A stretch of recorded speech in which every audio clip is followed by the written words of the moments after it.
Welcome back to another technical deep dive here in the debug zone. Today we're tackling a big question and breaking it down with insights from other users.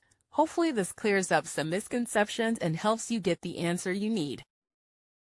So buckle up, stay a little curious, and let's jump right in.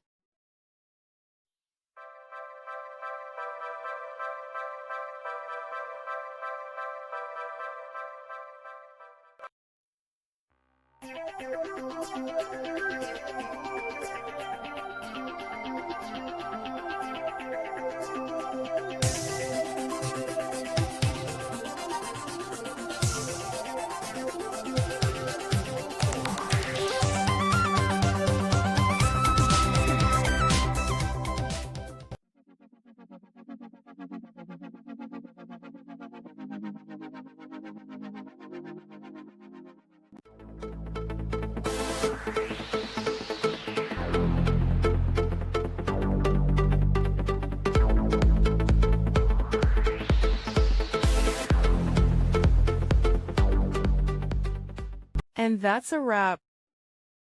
I hope you found the answer you were looking for. If you did, take a second to hit that subscribe button. It really helps out.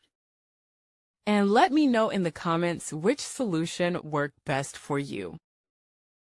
See you next time in the debug zone.